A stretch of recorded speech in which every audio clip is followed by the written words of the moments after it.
Hey everybody, how are you? Welcome to the Otherppl podcast. I'm Brad Listi here in Los Angeles, California. It's good to be with you. I appreciate you tuning in.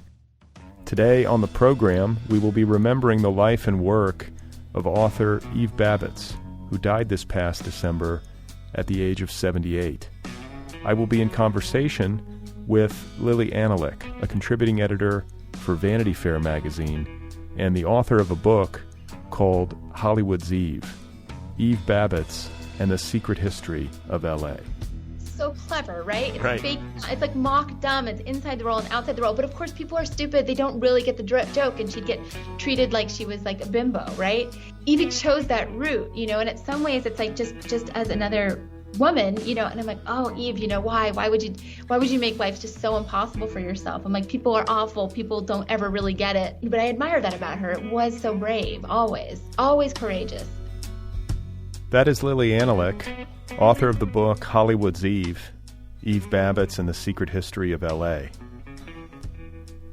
Eve Babitz was a lifelong Los Angelino, born here, raised here, and ended her days here just a few months ago after a long period of declining health and a battle with Huntington's disease.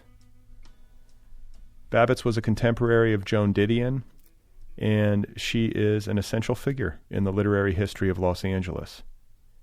She is also a person and an artist whose influence extends far beyond books, often in surprising ways.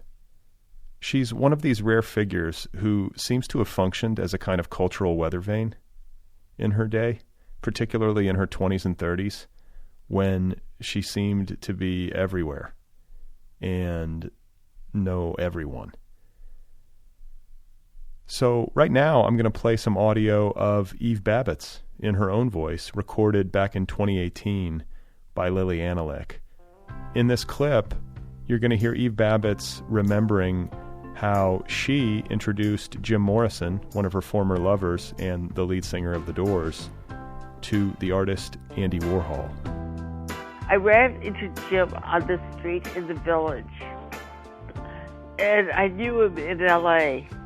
I could, of course, spot him across the Village. We fell into each other's arms because we were strangers in a strange place. I told him I'd do it, so I took him over to the Dom that night. The Dom, the nightclub, right? Yes. He loved him. He loved the whole thing. He just went nuts. Oh, God, that's so but crazy. He just loved the whole scene. He just loved everything about it. So that was like the last I saw him. He just disappeared as Andy Warhol. That was Eve Babitz talking to Lili Anolik in 2018. Eve Babitz was born in Hollywood in May of 1943, and she was a graduate of Hollywood High School. She published 7 books in her lifetime, including Eve's Hollywood, Sex and Rage, L.A. Woman, and Slow Days, Fast Company, which is widely considered to be her masterpiece. Interestingly, Eve Babitz and her work were not very well known or widely read until relatively recently, this past decade, when she experienced in her 70s a late-life career breakthrough that was largely catalyzed by the work of today's guest, Lili Anolik. I'm going to venture that were it not for Lili Anolik's work, Eve Babitz may well have died before her work received its proper due. The story of Lili and her love of Eve Babitz's work is embedded into her wonderful book, Hollywood's Eve, which operates in a kind of delightful hybrid form, somewhere in between memoir and cultural history and biography. As you're going to hear, Lili Anolik spent years doggedly pursuing Eve Babitz, trying to engage with her, trying to earn her trust, and eventually to tell her story. Lili eventually succeeded, and in 2014, she published a widely celebrated piece in Vanity Fair entitled All About Eve and Then Some, the effects of which had a pretty remarkable impact on Eve Babitz's career. All of her books were subsequently reissued and revisited, winning her newfound recognition and appreciation by legions of new fans, many of whom were decades younger, and a majority of whom were female. It's a remarkable story all the way around, and I had a great time meeting Lili Anolik, who is just delightful in conversation and on the page. Her book, once again, is called Hollywood's Eve, Eve Babitz and the Secret History of L.A., available from Scribner. That conversation is coming up momentarily. Today's episode is brought to you by Echo Books, publisher of the novel Drowning Practice by Mike McGinnis. Drowning Practice tells the story of a mother and a daughter trying to save each other's lives at what could be the end of the world. Kirkus calls it, quote, twisty and moving, an apocalypse novel that will keep readers guessing till the last page. And Matt Bell calls Drowning Practice, quote, the best new novel I've read in ages. That's Drowning Practice by Mike McGinnis, available from Echo Books. All right, so a few quick thank yous to people who have pre-ordered my new novel, Be Brief and Tell Them Everything, which is due out in May. Thank you to Amy Hughes, Wendy Harmon, Becky Hess, Brooke Anderson, Ashley Wyatt, and Carrie Franklin. I really appreciate it, you guys. Thank you very much. If you are out there listening, and if you're new to the show, I have a book of my own coming out in just a few weeks. It is a novel, a work of autofiction. Again, it is called Be Brief and Tell Them Everything. The pub date is May 10th. If you would pre-order it, I would be enormously grateful. It would really help. To do the pre-ordering, just go to bradlisti.com. It's all right there. It's very easy to do. Takes 2 minutes. Whatever online bookseller you prefer, you can use. And if you send me a screenshot of your proof of purchase, I will send you a note in the mail along with an Otherppl sticker, and I will give you a shout out right here on the podcast in the monologue. So if you want to pre-order my novel, one more time, it's called Be Brief and Tell Them Everything. Just go to bradlisti.com and then email your proof of purchase to letters@otherppl.com, or else you can DM it to the show on Twitter or on Instagram. All right? And as far as the book goes and pre-publication stuff, there's not a ton to report. I am still in the process of setting up events. I think I'm going to do a lot of virtuals, or some virtuals. I'm going to do some in-person stuff, mostly I think here in Los Angeles. I'm still, we're still battling with COVID worries in my household, just because I have, we have a child with an autoimmune situation, or a immunocompromised situation. So it's hard to predict. I keep reading Twitter, and there are reports that there might be another wave. Am I crazy? Am I paranoid? I feel like this is never ending, but I have to be vigilant. So we'll see what happens with all that. Otherwise, I did do my first podcast interview where I got interviewed this past week, and it was really fun. It was nice. What a relief it was to not have to be the one asking questions and to just sit there and field them for a change. So that conversation was with Michael Wheaton, and I think that episode will be coming out in mid-May sometime.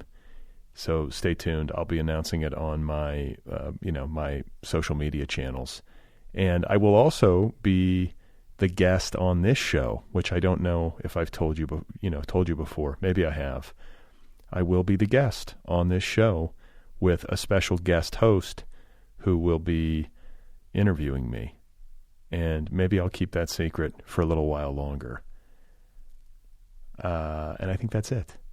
I think that's all the news that I have to report on the book front. So let's get to today's guest and my conversation with Lili Anolik, whose book, Hollywood's Eve, Eve Babitz and the Secret History of L.A., is available now from Scribner. It is an excellent celebration and exploration of Eve Babitz's life and work. It's a great primer if you are new to Eve Babitz, and I obviously can't recommend highly enough reading the work of Eve Babitz herself, in particular Slow Days, Fast Company, which is really, really great, and one of the better L.A. books ever written, certainly. I say this with some authority, having lived here for a long time. So I am just delighted to have the chance to talk with Lili and to get to know her a little bit, hear about her work, and her relationship with Eve Babitz, and to get to celebrate Eve Babitz on this show and to add her to the archive in this way because, as it turned out, timing-wise, it was pretty difficult to get her on the show. I don't know. I can't imagine she would have talked to me, or if she would have, it would have taken an enormous amount of work. And that work was done by Lili Anolik, for which we should all be grateful. So let's get to the conversation. Here I am talking with Lili Anolik, and her book, one more time, is called Hollywood's Eve, Eve Babitz and the Secret History of L.A. I'm in my apartment in New York City, in the neighborhood of Tribeca. I'm sitting in my office. Eve Babitz is to the left of me. It's one of the outtakes of the the famous Julian Wasser photos. For a while, I had Post-its over her breasts because I have two small sons and they stare at it endlessly. Behind me, this is from Bret Easton Ellis's The Shards. There's a little poster, Chet Baker poster behind me as well, which you cannot see. On the other side of me is two corkboards with notes from the Bennington podcast and notes from the Eve book. And that's it. That's what's in my office, and books. Okay, and when you talk about the famous photo that your son that had Post-it notes over Eve's breasts, that's the famous photo where she's sitting with Marcel Duchamp. Exactly. But it's an outtake from that session. So in fact, you can see her face in this photo.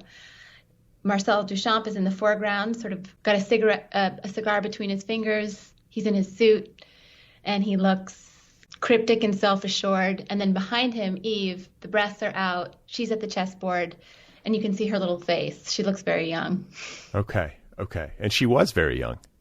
20 years old. All right. Well, we're going to get, I think, to her ascent and her timeline and her young, wild years in a moment. But I think I want to start by asking you to talk a little bit about your history with her.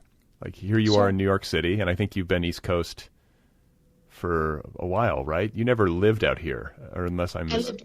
No. Well, I'm born in Boston. I lived 1 year in Los Angeles after I graduated from college. I worked at Michael Ovitz's then new management company. This is in 2000, 2001.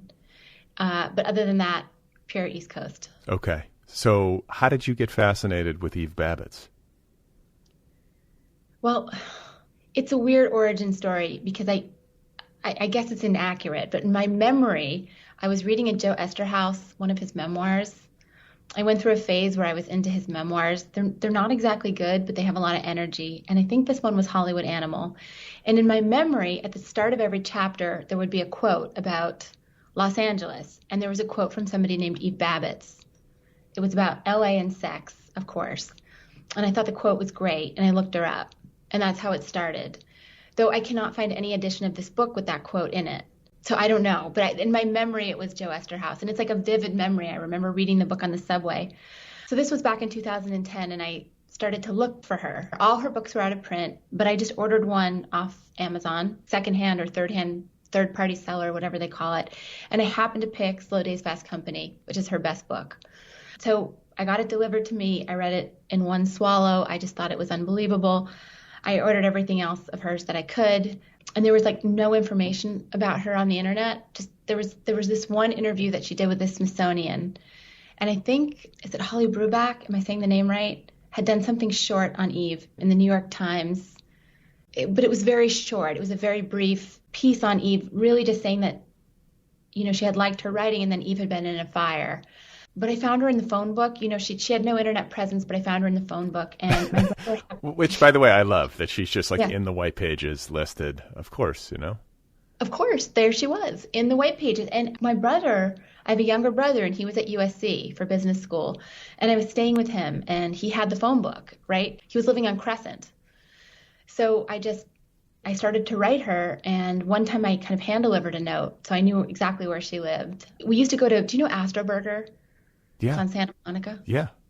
That's my old neck of the woods. I know exactly where that Astro Burger is. Of course, you were on Fuller. Yes, and it was so crazy is my brother happens to be extremely good looking, and so Eve, we had known each other at that point for 2 years or something, and she never really knew my name. She would call me Little Lulu. And she seemed very out of it, when we finally met. But my brother came to pick me up once. He was in LA at that point too. And she said, "You're the one who used to play the jukebox at Astro." She remembered him from years before. So she still had an eye for kind of, young men. Well, and also, beauty. You say this, I think, in your book, right? Something that I read about her in prep, which struck me as very true, is that she sort of worshipped at the altar of beauty. That was a big, theme, not only in her work, but in her life. No question. And but particularly, she was so, there were affairs with women, but really, she was really, hot to trot for guys. So she's a particular eye for men, And your brother's a very good looking guy. So she knew him, and I could make no impression, but I wrote her and it was, maybe 2 years of kind of writing notes, and I got nowhere. And then Vanity Fair, it was this, I was completely struggling at this point, but I got a chance to pitch Vanity Fair, and they went for this Eve Babitz pitch. It took them 7 or 8 months to accept the pitch. So I was kind of armed at that point, and I wrote her again and still got nowhere. But I started to interview boyfriends, her cousins, her sister, and she got curious. So one of the boyfriends I interviewed was Paul Ruchet, who was her kind of, if she had a long-term relationship, that was it. They were kind of on again, off again for about 30 years. And so she called him and said, tell Lili, if she was calling me Lili at that point, tell Lili she can take me out to lunch. And so I flew from New York the next day. The next day? Yeah, that morning. I flew out the next morning. I was sure she'd forget about me. I was sure if I did not jump, that was that. Yeah, well, good. Yeah, that's good. I think reporter's instinct. You have to seize the moment. And a technical question, like a writerly question and a journalistic question before we get to the first meeting with Eve. Because I think there are a lot of people listening who might be curious. Pitching Vanity Fair, I imagine you have to work whatever angles you can to get in front of them. And then you pitch and you sort of, explaining, I'm imagining what you're thinking of for the article, and then they accept. What does that mean? Materially, did they fund you then? Did they say, here's X amount of money? Did they front you money to go fly to go meet Eve, or how does it work? No, that's such a great question. No, it was that tenuous at the beginning. And what had happened is that I knew Peter Biskind, who wrote Easy Rider's Raging Bulls. I had interviewed him for something I was doing for The Observer on Pauline Kael, and we got to be friendly. And he recommended me to his editor there. The editor said he was interested in this Eve story. I assumed that meant it was a full-on green light. But it took a year and a half for the piece to appear, and Graydon didn't read it until he let that editor go and then was just clearing off his desk of this editor's work. He saw the piece, liked the piece. Then I was in the magazine. And then, and weirdly, it was for the Hollywood issue 2014. And another idea I had pitched them was an old boyfriend of Eve's, John von Hammersfeld, who had done the Endless Summer poster. They had made the LA Manifesto back in the 70s. It was it was supposed to be a underground newspaper, but there was only one issue. A lot of cocaine in those days, so she lost interest, But he bought that too. So it was it was 2 in this one issue. But really, I had no idea how unlikely it was that this piece was going to appear. I was so green, and I had not been a reporter, so it was all just kind of kismet that it worked out. But then they paid for everything. Then they were great. Okay. And this is not an easy interview subject. Like you're saying, she's kind of elusive / non-responsive to your overtures. You tried calling her. You slipped a note under her door, went to her apartment and sort of in stalkerish fashion, slip a note under her door. Nothing. Sure. But it wasn't until you start talking to Paul Ruchet and her sister, is it Mirandy? It's Mirandy. Yeah. Mirandy, yeah. That's exactly right. And her cousin, who was like a sister, Lori Pepper, and also Julian Wasser. I think Julian was actually my first formal interview. And it piqued her interest. Something about it was appealing to her, and she let me do it. But, it was not, it was not easy. And it was stalkery. Of course, it was totally stalkery. Yeah. But you sort of have to do that when you're trying to cover a story as a reporter. There's really, especially if the subject is difficult to get to, if you really want to do it, what are your options? You have to be sort of aggressive and find a way. Yeah, you do. And the thing is, I always feel weird being called a reporter or journalist, because I had no background in this, right? I was just a person who was bugging her. But yeah, if you're not obsessive, you can forget it. And she was it was also this kind of crazy thing, because I watched this, of course, happen in real time, where she became this star. I think I was writing a remembrance of her for Vanity Fair, when she died, 2 months ago, and she skipped fame and fortune. She went right to legend, right? But that all happened post the Vanity Fair piece. So it was like nobody knew who she was.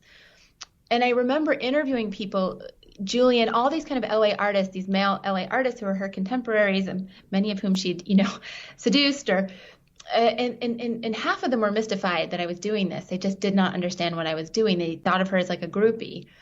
So it was so improbable at the beginning. I had no background, and she really didn't have standing at that point. Yeah, it's this is really fascinating to me on that front in particular.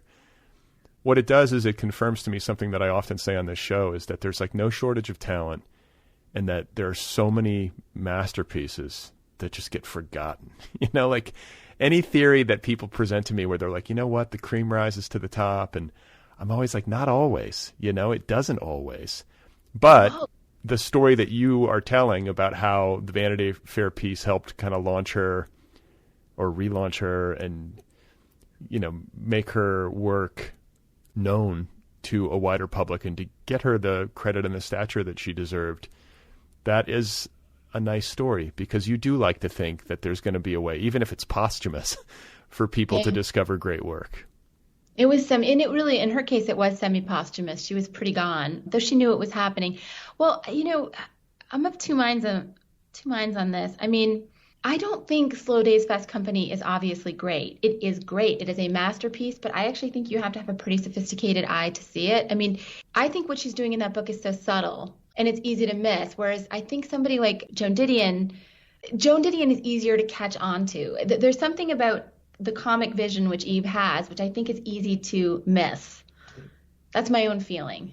Well, and she was also, I think, somewhere in the book, it's taught, this issue is addressed, and it was always addressed delicately by Eve herself, the issue of Joan Didion and this kind of dichotomy between the two, because they are presenting kind of mirror image portraits of a place. There's the Joan Didion version of Los Angeles, which is this place of like menacing hot winds and murder and mayhem and excess and, all of that kind of stuff. And then there's the Eve version where there is that darkness, but it's more of a love letter to the place. She fully embraces Los Angeles and defends it, and also kind of revels in the excess.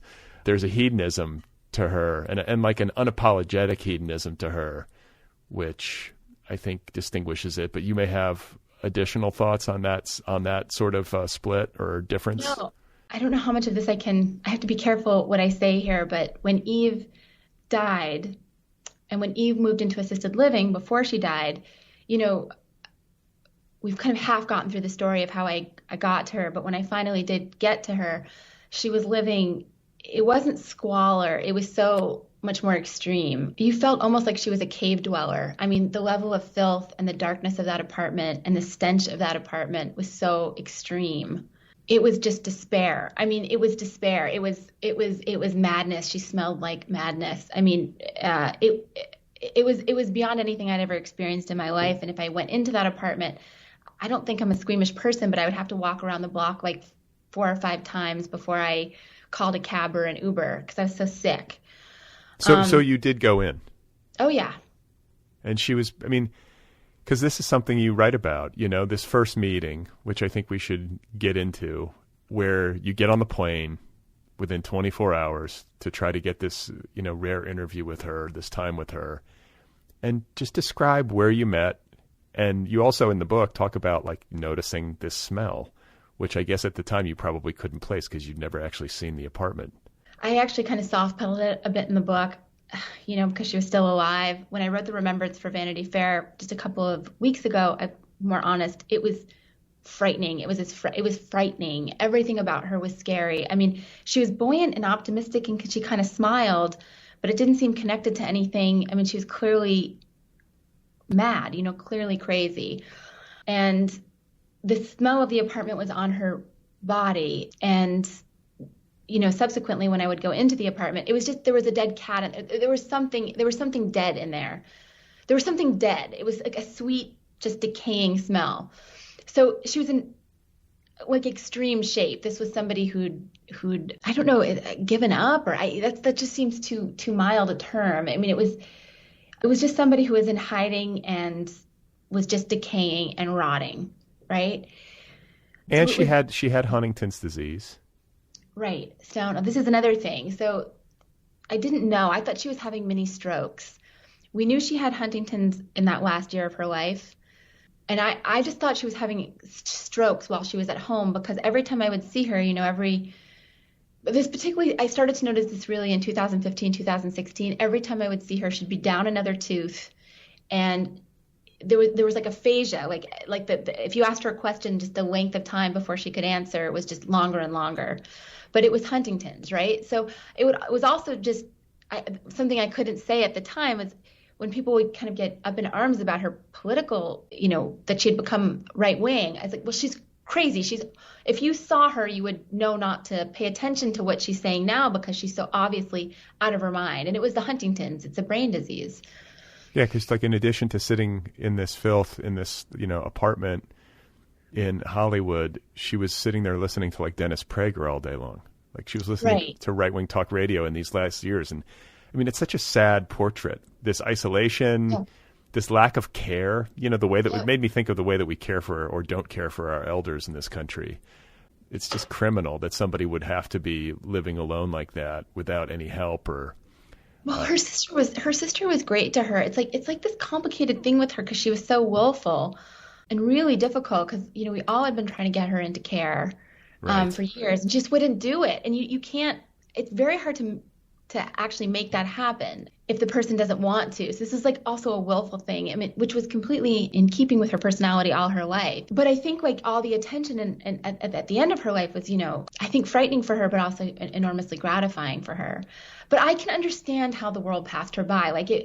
She was not a good shepherd of her own career. I mean, I think I'm sorry, I keep interrupting myself, but we found, after she went into assisted living, her sister found at the back of a closet these boxes that her mother had packed full of letters, journals, old manuscripts that are just thrilling to see. But she and Joan were so much in each other's orbit for this period between about 66 and 72, which is when Joan's doing all her best work. And it's the making of Eve. So these two women are really, you kind of cannot talk about one without the other, and that's now kind of more true than ever. Okay, so these boxes, is there publishable material? Oh, definitely. Stuff that has not seen the light of day before that could potentially be. I think the letters are just totally extraordinary. Her mother kept everything. So her mother had kind of very bad Alzheimer's by the end. I really personally think Eve kind of went off the cliff in 2001. I don't think it was the fire. I used to think it was the fire, but if you look at the letters she was writing up to 2001 are vintage Eve. She sounds just like herself. But she really never left home. After the fire? She left home. I mean, she technically lived on her own as an adult, but she was always within, she was always in Hollywood somewhere and very near her parents. Oh, right. And we should say, too, for people listening, there should be an explanation of the fire that we've been talking about. She was badly injured in 1997, I believe. That's right.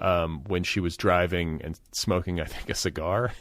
Yeah. And dropped it onto her dress. Dropped a lit match. She was lighting it, and she set herself on fire. Ugh. Yeah, and it's at the time, at the moment that it happened, it didn't seem so bad. Paul Rocher came by, and she was talking about him taking her out for dancing the next day. She went to visit her at the hospital, and she looked normal, and he came back the next day, and she was unrecognizable, and they were saying that there was a 50-50 chance of her survival. But she did recover from that, and when seeing all these kind of letters that she kept up to 2001, she was herself. And then her mother in 2001 goes into a home for Alzheimer's. Eve moves into that place on Romaine and Gardner. And that's when the deterioration, she just goes off a cliff. She never writes again. And I just think she gave up. So you meet her for the first time in 2012. And you guys go to lunch. Yeah. And you're in the restaurant waiting for her. I'm imagining you're a little tense. Oh, yeah. I think she'd show. Yeah. You're wondering if she's going to show, but then she does show. And can you just describe those moments? Yeah, she comes in, and I had seen a photograph.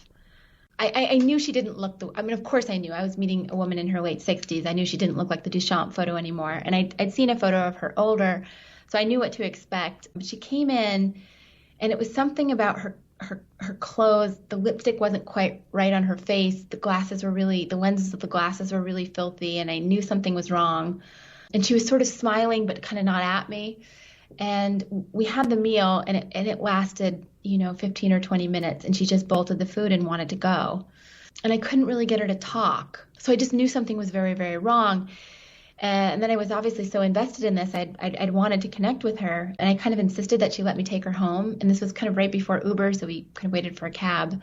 And she bolted out of the car as soon as the cab got to her block. But I kind of forced myself to call her the next day, even though I knew it had been such a kind of a massive failure. And she took the call, and she, said something about next time I want you to take me for this kind of food. Barbecue. I think she wanted barbecue. Right? So I was like, oh, all right. It didn't go so bad. And then after that, I flew back to New York, and we would talk on the phone, all the time. She would always take my calls after that. And that was really how even though I would go see her, I found out later, because she never complained, but I found out later there was a wound from the fire on her stomach that never closed. Yeah, it's ghastly, right? And so she couldn't sit, right? She never told me that she couldn't sit, but on the phone she could kind of stretch out, I guess, in the comfort of her bed, and she would talk for forever. And yeah, you described a clear distinction between the Eve that you experienced in person and the Eve that you experienced over the phone. Yeah. She was markedly different and more herself. I mean, I'm trying to get a sense of. She was the Eve from the books. She sounded like Eve from the books. Wow. She sounded just like herself. And I don't know if it was I assume physical discomfort had something to do with it, and just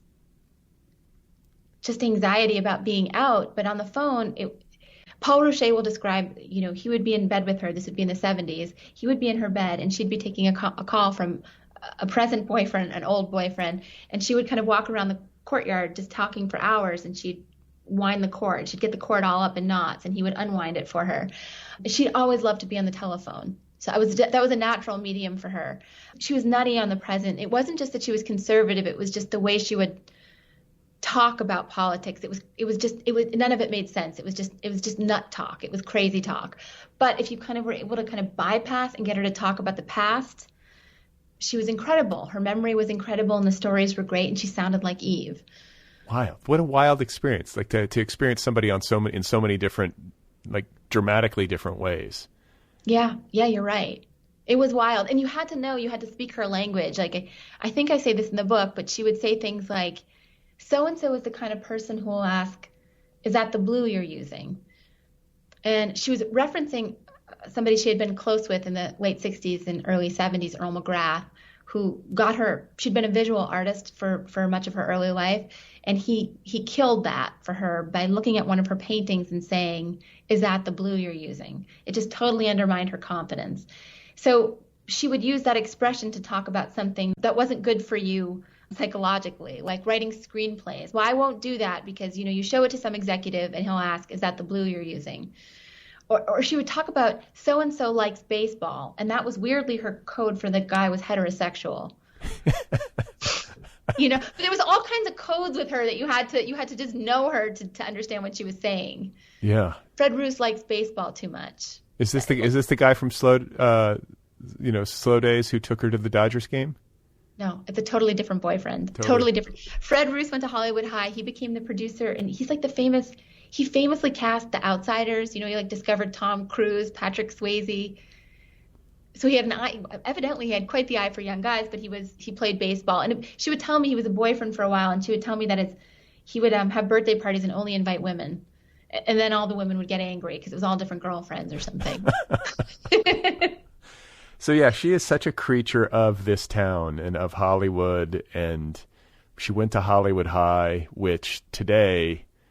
Yeah. When you drive past it, you're like, I'm always thinking thank God my child does not have to go there. It's not a place you necessarily want your kid to have to go to school, but there is a very decorated list of alumni from Hollywood High. And when she went there in the mid 20th century, I think she was there in the 50s. Yeah. That was a much different place. And she describes it as a kind of magical place almost. Yeah. And it sounds made up because I just think, I mean, I don't know. I'm born in 1978. Like a movie star probably wouldn't send their kid to the local public school, but that it was just a different time, right? And you know, like Tuesday Weld was in the class, and Linda Evans and Stephanie Powers and Yvette. I never know how to say her name. Mimu. Mimu, you know, yeah. I know who you're talking about. Yeah.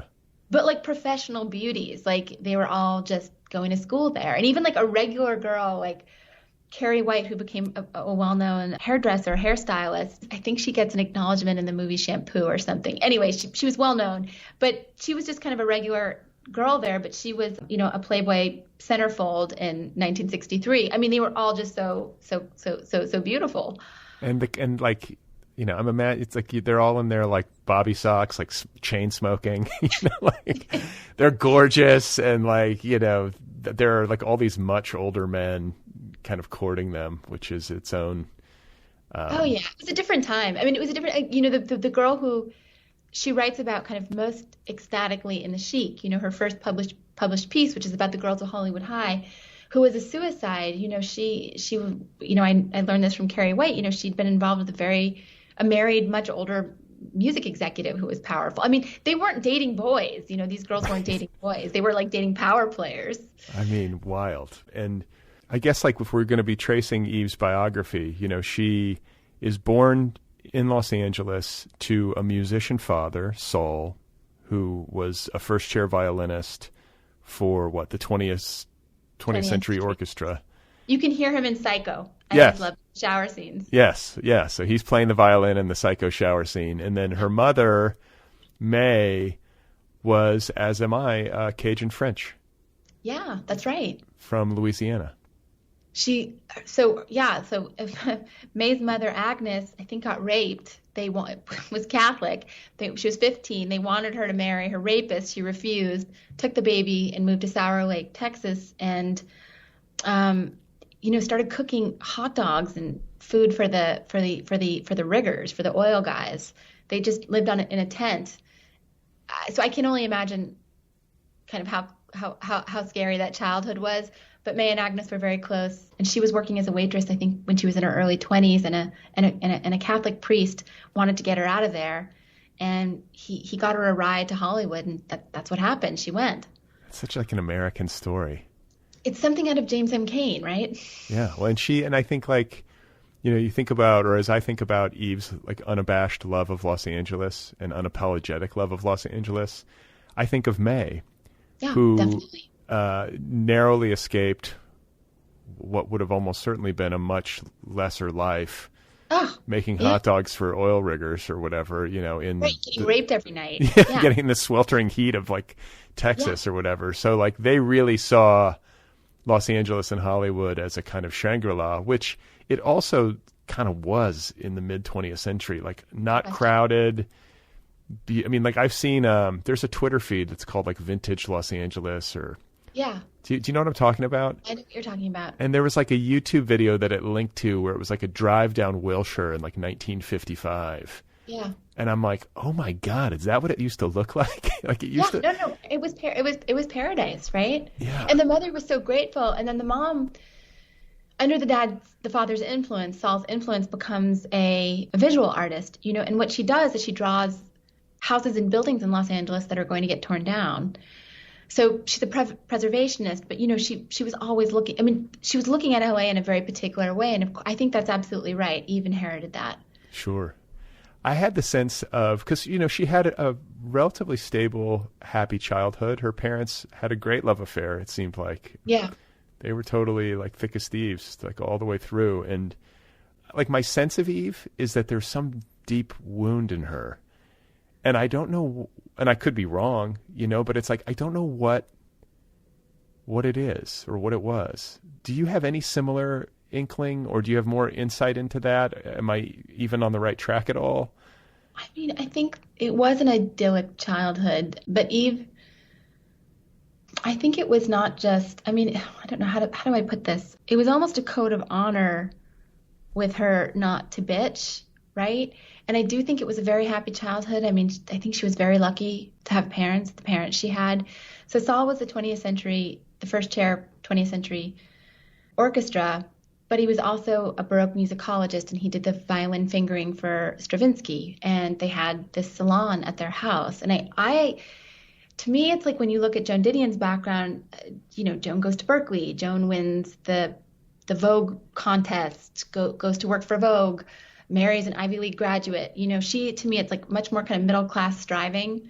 It's a much more organized early life. And Eve was like never middle class.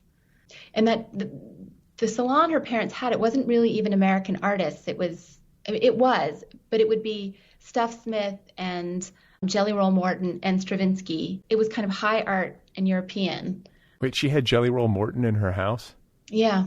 Wow. She did. And her father was friends with Fats Waller as well. So it was this kind of interesting kind of cross section of who was in her living room. And there's this letter she wrote to Vera Stravinsky when Stravinsky died, and I think she talked about kind of a gardenia blossom of a life. I mean, I think that was very influential to her. And there was that reverse snobism thing in her where she was never going to go to UCLA. They wanted to turn girls into educators, right? They wanted to make solid citizens of their girls, useful members of society. And I think Eve had total disdain for that. You describe her as like not eccentric. She's seriously, radically strange and not lovable. Yeah. And I think maybe not lovable, especially in like her later years when she kind of gave up. I think she was in some ways quite lovable, she was. In her youth and everything, like as described in Slow Days and everything, there's something like irresistible about her, but seriously, radically strange. She was. And actually, I don't lovable. It's like she was almost other to me. I mean, there was a monstrous quality to her, but actually I found that totally appealing and seductive. To me, she was like a real artist, Well, yeah. And I think like this is to your credit as a journalist, even though at the time this was all happening, you barely considered yourself one, or like we're having trouble conceiving, but you said, she was now kind of like a ruin and a gorgon, I think you described her as. She was. But rather than repel you, that actually drew you in further because you had that in your mind while at the same time having such reverence for her work and like the majesty of her work and like the dissonance between those two things. Yeah, like, all that appealed to me. That appealed to you. I just felt she was for real. I mean, this just wasn't. I'm bringing this up again. It's going to make me sound a little nuts, but like, I was so sure that Slow Days Fast Company was a masterpiece, but I had nobody kind of going along with this with me at that time, but I was sure of it, right? Like to me, she was like clearly a genius. And what also interested me was that her work could be shitty too. I think LA Woman is a bad book. I don't think she was a novelist, right? And that was when the coke got out of control. And I think she lost artistic faith in herself, felt she had to write novels because she was getting pressure to do that. When with Slow Days Fast Company, she invented a form for herself. All of that interested me. I mean, the fact that there were, the fact that there were kind of peaks and valleys in her work interested me too. And I actually, I actually really believe that she caught on in such a major way. See, I think you have to have a sophisticated eye to like Slow Days Fast Company. I think it was all these kind of young, like when you see like Kylie Jenner reading one of her books. I think it's also the life that they're responding to. I think that's why the Vanity Fair piece was so big for her, because it gave kind of her sexual history and the wild life she had led. Listen, do you know what I'm saying? Yeah. I mean, that's part of the appeal, undoubtedly, for men and for women. And I want to draw a comparison. And I know it's not going to be a one-for-one because you actually mention him and his work. I think you say, like, nothing becomes passé faster than the Au Courant, which in reference to Hunter Thompson. But, like, to me, they are analogs. Like, I feel like Eve has some of the same true radical strangeness and wildness of spirit. Yeah. Like when I will have, every once in a while I'll read like an article about Hunter Thompson, like some sort of reminiscence, or I've read like an oral history that Rolling Stone put out where the people who knew him are remembering him. And they're like, this sort of thing gets thrown around in descriptions of people a lot, but like for him, it was really, he was truly radically weird and wild. And I think that was the case for her. She was the genuine article, and she was a hedonist in the way that he was. I guess you could classify both as new journalists, though she went more personal. So. Yeah, I don't think she, I just don't think she, just because of the era she was writing in, you would classify her as that. But I agree with, it was memoir. I mean, or autofiction, maybe lightly, Yes, something like that. But it's interesting you see that. And also, I think they both kind of lived on the edge, and they paid the price for that. And I love that about them as well. Yeah, that's the other part of it, is that when you describe the writing, the year, like this magical year that she spent writing Slow Days. Yeah. There was an equilibrium that she achieved between using, because she was still drinking and doing drugs and going out at that time, but she also had a routine, and she had an editor, Vicki Wilson, who was great for her. Yeah, who would call her every Monday and would ask for pages. Yeah. She had an agent who was keeping in touch with her, and then she had Paul, who I think she was with in that era, so she had this kind of like support system, this kind of constellation of people around her, and she had the drugs. I mean, it sort of reminds me of like how bands often do their best work before they get sober, when there's still that fire and that youth and that anarchy happening within them, but it's got to be finely calibrated in order for the best work to come out. And I think I remember reading about the writing of like Fear and Loathing with Hunter, where it was like he was actually fairly sober for the writing of that.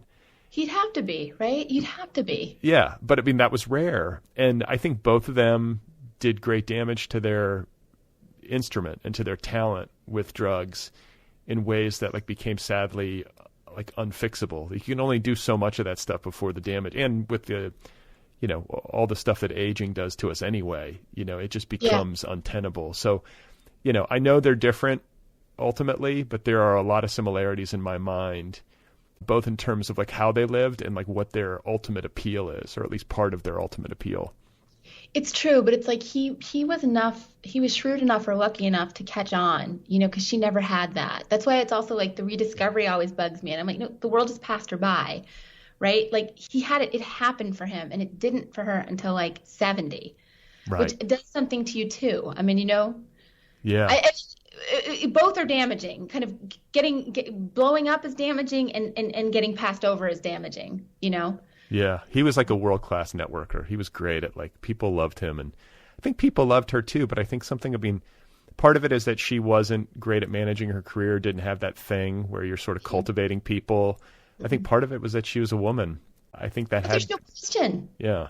And I also find this like very interesting to me too, because I'm thinking about this because I'm working on something on this topic. But like reading Joan Didion's Paris Review interview, they ask her, what women writers did she look to, and she says, I did not look to any of them. And she said, well, maybe the Brontes were there was some kinship with the Brontes. I liked their theatricality. That's what she's saying. But I wasn't temperamentally attuned to Jane Austen or Virginia Woolf. I loved Hemingway. I taught myself how to write using Hemingway. And I think she was very shrewd about, she had to be a genius. She had no choice but to be a genius, right, at that time to kind of break through as a woman writer who wasn't going to be talked about as a woman writer. But she also kind of played a game a bit where she would kind of identify with male writers. It's very particular, whereas Eve, her artistic idol would be Marilyn Monroe, right? Right. And Joan lives this very respectable life. We talked about this kind of the background. Berkeley, Vogue publishes a novel and is married, very publicly married, right, with a guy who kind of protects her. And Eve is the way the men would talk to me about her when I first started doing this. Eve Babitz with the great big tits, like she was kind of like considered a groupie and kind of a bimbo. She didn't make it easy on herself. Right. Do you know what I'm saying? Whereas somebody like Didion was kind of a much shrewder kind of manager of her own career. In ways, this is to Eve's credit, because she was what she was and she wasn't going to play those games. But you can see why she had a harder time when she was actually writing. Sure. And this relationship with her and Joan, you talk about Joan not mentioning that she was measuring herself by any female writers. She saw Eve's talent from the jump. And I think they were sort of circling one another. back in the 60s. I think they recognized the talent that each had, and maybe recognized the way that they complemented each other, though I don't know if they would have put it that way at the time. Joan was almost 9 years older than Eve when they met. You know, Eve was 24 and Joan was almost 33. And that's a big difference at that age, you know? But I don't think Eve had a better supporter ever than Joan. And it's coming more and more clear reading these letters how incredibly helpful Joan was to Eve. But there's a lot of resentment toward Joan on Eve's part. But it's like a fascinating relationship. And that scene that they were on, and I guess in my mind, what I'm calling it is the Franklin Avenue scene. It's that house Joan and John lived in Hollywood, I think between about 66 and 71. And Earl McGrath is sort of the master of ceremonies of this scene. Who is? Because Joan Didion dedicates the White Album to Earl McGrath. He's a Gatsby-esque figure to me. And I'm sure most listeners probably have no idea who he is. No idea. No, he's, oh my God. Gatsby, to me, he's like a cross between Jay Gatsby and Julian Kay in American Gigolo. He's from Superior, Wisconsin, ran away at 15, was a short order cook, joined the Merchant Marines, has an affair with the poet Frank O'Hara, gets himself to New York, seems mostly homosexual, marries an Italian countess. As one does. As one does, right? Yeah, she was related to like Pope Leo VIII or something. She was very fancy. He marries her. And he's working at like 20th Century Fox for a period. And then he decides he wants to write screenplays. He starts to come to LA. He's known Joan Didion since 1962. She moves to LA with John in 1964.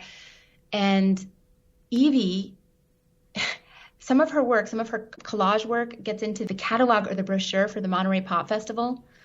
And she's having sex with a guy named Peter Palafian, who's the electric violinist and the road manager for the Mamas and the Papas.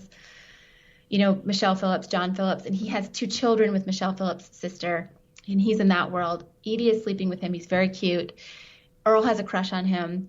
Earl comes by to kind of flirt with Peter or try to entice Peter at like 7 a.m. He walks in, Eve's in bed. They become really taken with one another, and she joins that scene, and it's Harrison Ford is on it. Ahmet Ertegun is on it. It's like this kind of roaming bohemian demi-monde. And it kind of goes from Eve's house on Formosa Avenue to Joan's house on Franklin. But Michelle Phillips is over Eve Babitz's house for a dinner party, and she tells this story about a friend's kind of almost suicide attempt where the friend has tried to kill herself. She asks Michelle to get in bed with her while she dies, while she overdoses on Seconal. She's afraid to do it alone. Michelle is only 17 at the time. She does it. They both fall asleep. And then John Phillips comes in time and rescues this woman. Joan hears the story. She calls Michelle the next day. She said, "Can I use that story in the novel I'm working on?" And that's the ending to Play It As It Lays. Only the character dies. But what I'm saying, these two are just all over each other. And also, like, it can seem, Los Angeles in that era can seem like such a small place where everybody knows everybody. And there's some element of truth to that. But there's also, like, these were the cool kids. Oh, like if we're going to use like the high school cafeteria as like a paradigm for this, like Joan Didion and John Gregory Dunn, these people, like their lives, like, oh, we'll just be in Malibu. Oh, we'll have a Corvette. It just seems so fancy. It's so fancy, but that's happening then. Like Joan publishes a novel while she's in New York and it gets no attention. 1968, Slouching Toward Bethlehem, and she's a national figure, right? She's a star. Yeah, and she's a star in the way that writers are not stars ever anymore. She is a star. She's intensely glamorous. But like all that stuff, like in the White Album, she talks about going to the recording session of The Doors. Well, Evie had been fucking Jim Morrison from early on. She had that eye, Yeah. And she introduces, but it's just, they're all over each other. She's the one who makes that happen. Okay. I find myself getting exhausted when I contemplate the social part of this, like the Hollywood thing and all these fancy people intersecting and like navigating it, like being. But they're not fancy yet, like Eve finds Jim Morrison. He's playing like at the London Fog. There's 7 people in the room at the time, right? He's not. Harrison Ford is on this scene. It's like this great story Michelle Phillips told me. She had no idea he was even an actor when they were hanging out in the late 60s and early 70s. And she said she goes to see Star Wars. her stepbrother has done animation on that. Harrison steps on screen and she goes, "Oh my God, that's my pot dealer." You know?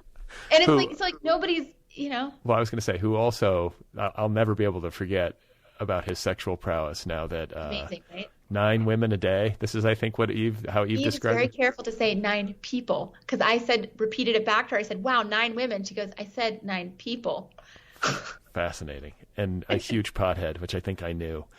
But you make a good point, is that everybody wasn't famous yet. They were all very talented. And maybe that was part of her gift, too. She knew who the talented ones were. Yeah. She knew Steve Martin in those days and had a fling with him. Jackson Browne, all the Eagles. All the Eagles. Or the 2 big ones, Glenn Frey and Don Henley.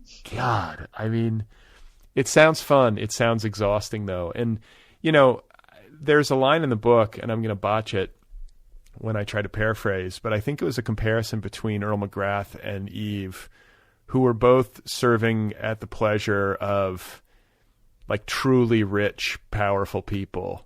Yeah. Like, they kind of lived at a similar intersection, and maybe that's what they saw in one another. Like, Eve was sort of written off and discredited, but allowed to sort of hang in the room with all these powerful, mostly men, you know, because she was pretty and a good time, and also brash, you know, like willing to sort of like assert herself and state her opinions. And she had a kind of fearless thing going on, right? Oh my God. I mean, to me, like the great feminist story, she was involved with Ahmet Ertegun, whose name doesn't mean really much now, but he was the most powerful man in music. And this was when rock and roll was the hottest thing going, right? So he was the most powerful man in the world in some ways. He founded and ran Atlantic Records. And Ahmet and Earl were very close. And Earl would work for Ahmet in an official capacity. He ran Clean Records. That was a division of Atlantic, and later Rolling Stones Records. But really, he was kind of the social director for Ahmet. He knew how to have a good time. But basically, I think, I mean, what it sounds like to me is he was Ahmet's pimp, right? And he pimps Eve to Ahmet, and that's ugly, right? And Mirandy tells these stories, Mirandy being Eve's sister, about, you know, kind of Eve getting a call late at night. Ahmet would have a bungalow at the Beverly Hills Hotel, and there'd be opium there, kind of these great exotic drugs and famous people. You know, Eve would go over there and, you know, service him. And she talks about this one night where, you know, Mick Jagger is there and all these heavy music people, and everyone's doing coke, and coke is a surly drug. And the guys start to get nasty to the girls there. The girls who are there for their pleasure, essentially, get nasty to Eve. The other girls kind of cringe and cry, and Eve just goes crazy, you know, just verbally just cuts everyone to shreds. And Mirandy was just saying her fear that she was going to get hit, that Eve was going to get hit. But Ahmet loved it, right? Ahmet really liked that about Eve. But there's this she's always alone. You know, I think about this, you know, when she would describe herself to me, she would call herself a groupie. And she expected you to be hip enough to understand that she was, you know, both inside that role and outside that role, right? But the other thing she talks about, groupie is one way she describes herself. The other thing she said, since she was 12, she knew she wanted to be a spinster, right? So in a way, groupie is the opposite of spinster, because a groupie fucks a lot, right? And a spinster doesn't. But in a way, it's the same thing, because you're alone, right? You're moving from guy to guy, or, you know, you're not dealing with any guys at all. And it takes such nerve to do that. You know, you're unprotected, right? And in these situations that are kind of volatile and nasty, and she always kind of walked alone in that way. And the nerve that took, you know? And also, like, I think when you say she was both inside the role of groupie and outside of it at the same time, what came to my brain when you said that was Marilyn. I thought of Marilyn Monroe and the blonde bombshell character that she was both inside of and outside of at the same time, right? Like, which is like the magic trick of her, but which I think a lot of people, especially in her day, did not see, that she was... Did not get. And Brad, one of my favorite things that she said was, you know, it's like the nude photo scandal, which could have ruined her career. She had taken naked pictures when she was young and hungry.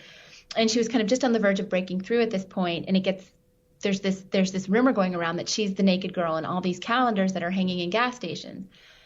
And reporters start to ask her questions and they say, is it true you had nothing on? And she said, I had the radio on. That's so clever, right? It's right. fake. It's like mock dumb. It's inside the role and outside the role. But of course, people are stupid. They don't really get the joke. And she'd get treated like she was like a bimbo, right? Evie chose that route, and in some ways it's like just as another woman, and I'm like, oh, Eve, why would you make life just so impossible for yourself? I'm like, people are awful. People don't ever really get it. But she did. That was her choice. But I admire that about her. It was so brave, always courageous. It also takes skill. Oh yeah. Like for to sure. have your wits about you. Like Marilyn having that line, ready. Eve being at the Beverly Hills Hotel surrounded by all these like hyenas, on cocaine essentially. And to be probably, she's probably wasted herself. Of course. And had to be on her guard still somehow. Like to have your wits about you amid all that is not something most people can do. It takes a certain constitution. It takes a constitution, but it's also like wits about you would be maybe to back down in that moment and not get hit, right? It's that kind of just fearless quality. It's tremendously it's stupid. It's both stupid. It's stupid and it's totally admirable. Yeah. And why put yourself in that fucking situation? Don't go. It was interesting to her. I mean, she was like a Zelig. That's another way I think of her, is like as a Zelig figure, especially in the history of like Los Angeles entertainment culture. There's like almost like nobody she didn't cross paths with, it seems like, in her life. Like it's like head spinning to read your bio of her and how dishy it is. It's like, my God, she was everywhere, it seems like, Yeah, but the Zelig is totally wrong to me because, Zelig blends, right? Zelig is able to get everywhere because he blends. She was totally who she was. Right. I'm just thinking like of just being... Access. Yeah, just being there. Yeah. Like the weird timing, like the cultural timing. Certain writers, I think, have a knack for that. They're just kind of where the action is, Yeah. She definitely was that. But like you say, she definitely wasn't trying to blend. The Hunter Thompson comparison is good in that sense because I also just feel like for her to fill herself with the spirit of the times meant going in at full bore, and that's what being a groupie meant. I think it is what pushed her from like prose to poetry. I don't mean in terms of like what she was writing because she wrote prose, but I mean transcendence. Like it was like useful degradation for her, but that takes its toll on you. I mean, you can see why there was she had a brief window. Yes. It was all coming together for her, and then it wasn't anymore. Another thing I wanted to say before I forget, because I think this is such like a kind of Rosetta Stone to Eve's formation as an artist and to maybe her own kind of self-assessment, is to talk a little bit more about Marilyn Monroe and the fact that Eve almost had a nervous breakdown when Marilyn Monroe died. Like, yeah, she did. It's one thing to be a fan or to admire the magic trick of Marilyn's, skills and beauty or whatever, but it's another thing to almost have a nervous breakdown when the woman dies. Like that was how important she was to young Eve. Yeah. No, and she's funny about it. I saw this letter she was writing to Brian Hutton, who was her married boyfriend at the time, and she's writing it from Italy. She's trying to cage money out of him. She wants him to send her money for a ticket to get home. She goes, my parents can't afford a second nervous breakdown from me. She's like, I got to get home. Wow. But yeah, she identified with her, and you can just, I am sure it was the breasts at some level, but it was just, I think, I remember her, her dad was able to get her in front of Georgia O'Keeffe, when they were, he knew that Eve was a visual artist as a kid, and her mother was one, and he was able to get it so they could go see Georgia O'Keeffe in Taos when she was living in Taos. And there weren't that many models for her, right? There weren't that many models. And her mother, she was uptight about Georgia O'Keeffe, and her mother said, well, just remember, Marilyn Monroe was an artist and just as good a one. And that relaxed Eve, and she must have temperamentally, she just must have gravitated to Marilyn in that way. Well, they're both Southern California girls. Yeah. And breasts, the breasts are important. They have big boobs. Yeah. Well, when you're like a double D in high school, and in that era, somebody was explaining this to me, kind of when the counterculture came in, like slender girls, kind of boyish, like the Mia Farrow type or whatever became big, but it kind of in the late 50s, it was the bombshell, and that was what he was built like, that crazy shape. Right. Yeah, she definitely like was somebody you would notice, I would imagine, when she walked into like the Troubadour bar or whatever back in the day. Yeah, right? She filled that sweater out. And that's the thing too. Like she was there, like the Troubadour when it first launched. Like what a legendary like nexus in the history of world music, but American rock and roll. That was it. That was the place. She was there.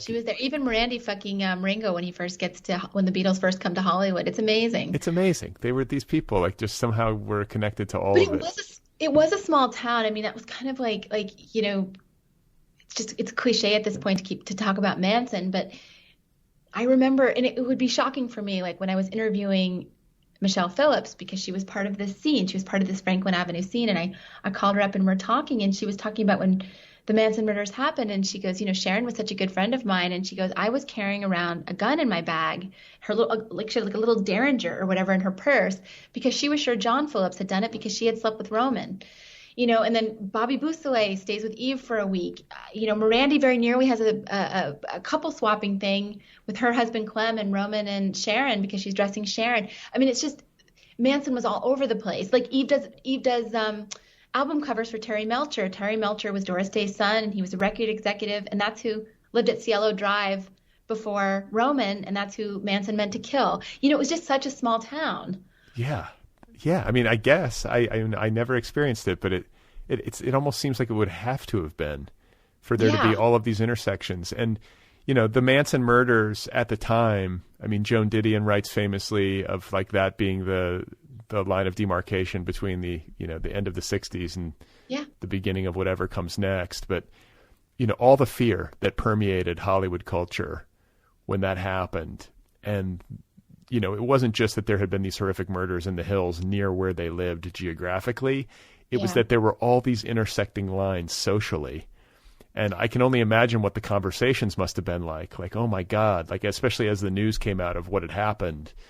And that Julian Wasser, who took the most famous picture of Eve, the one we've been talking about with Duchamp, all the most famous pictures of Joan, the ones everybody knows that are on like the Paris Review bags, those famous photos.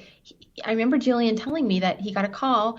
He met Roman Polanski at the house. Roman was coming back from Europe after the murders took place. They didn't know who did it. Roman was coming with a psychic, and Julian took all those famous, the pig photograph, it was such a tiny, tiny, tiny world.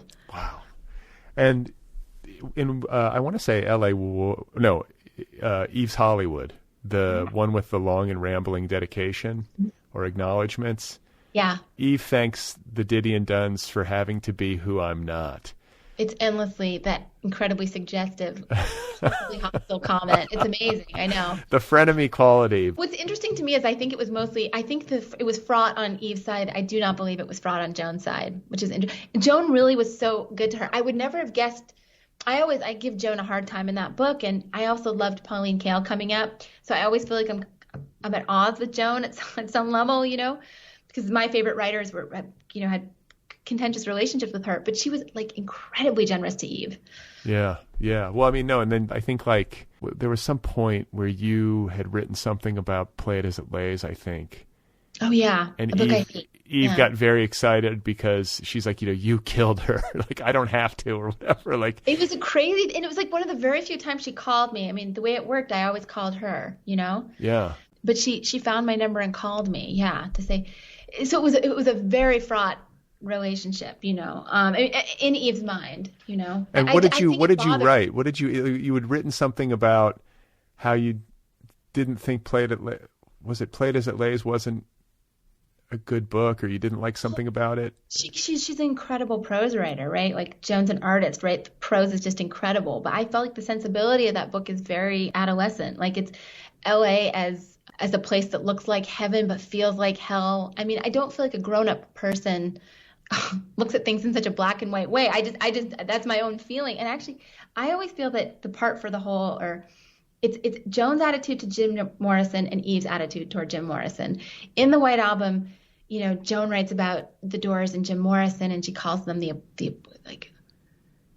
what apocalyptic sex, the erotic missionaries, and the Norman Mailers of the top 40, and he's dropping fire in his fly, and she just thinks they're like so bad, and and so cool. And Eve felt, who actually, knew Jim, was involved with Jim over a number of years, just thought he was wildly uncool, And she talked about trying to talk him out of naming his band The Doors. She goes, what an oh-hi, pottery, geeky reference to Aldous Huxley's The Doors of Perception. How awful.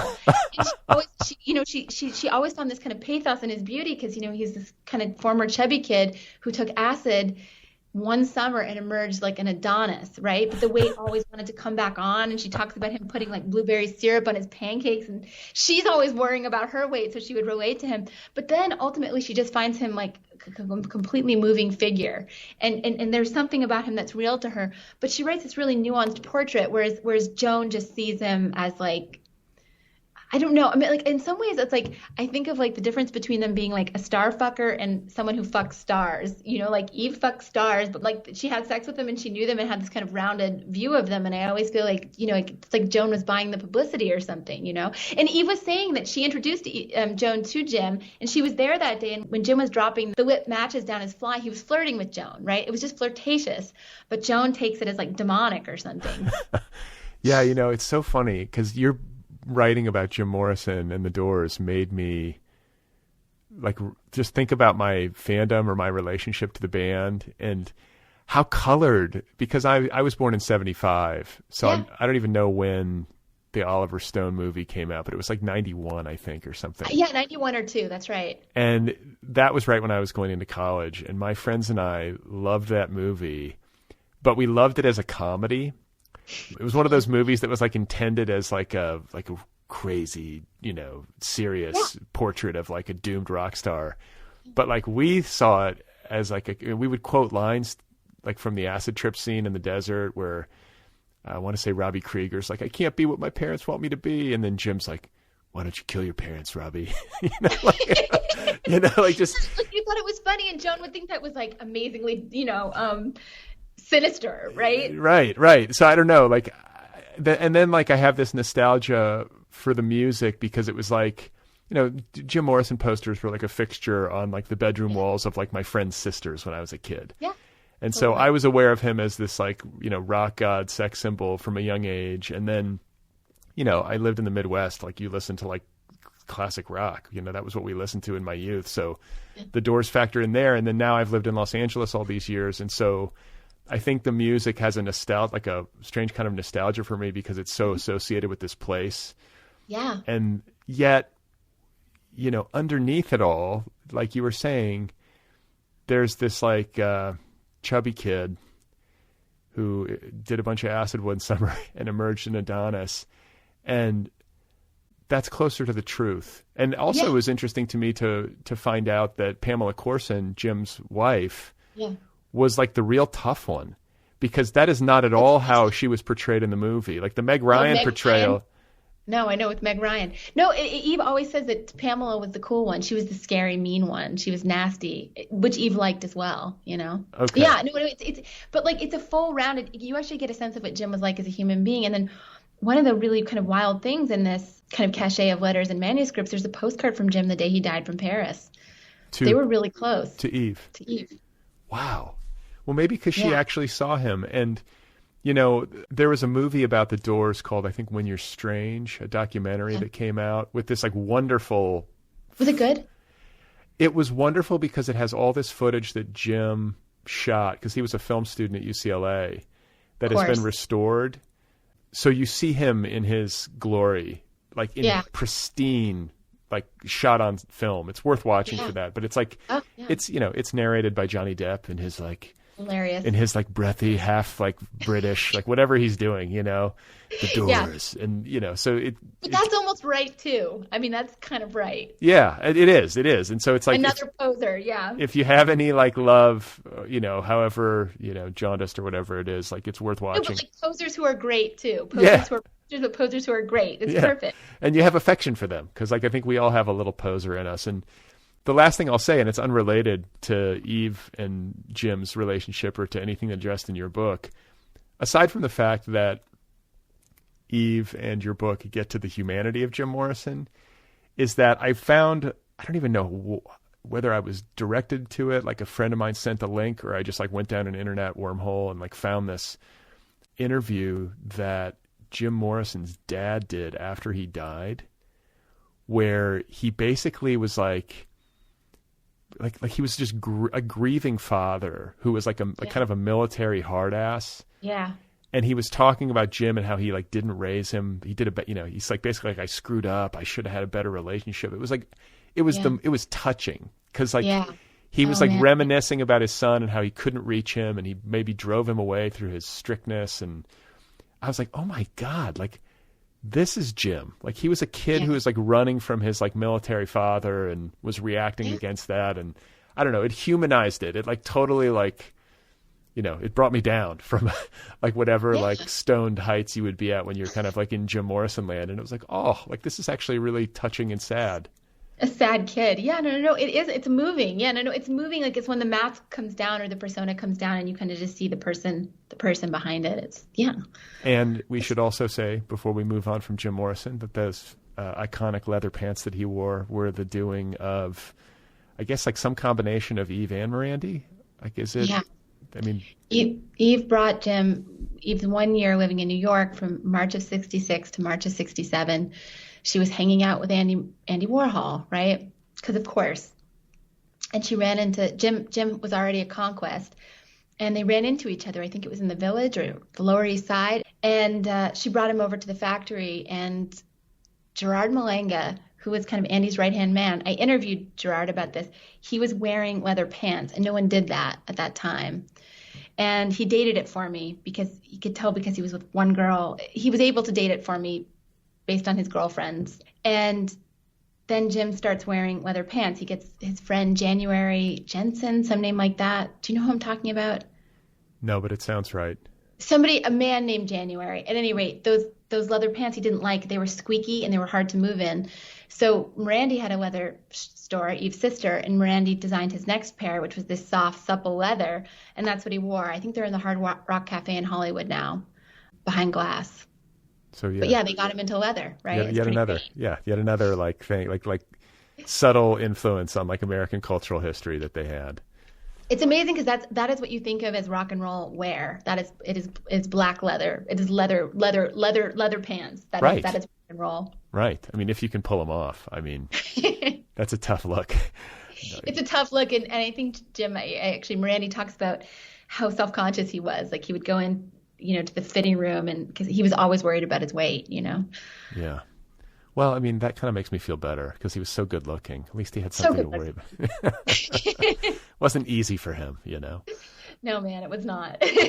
So I want to talk a little bit about literary Eve because amid all of these like parties and the socializing, like it seems just like endless, especially in her 20s and early 30s. She's just constantly out and about.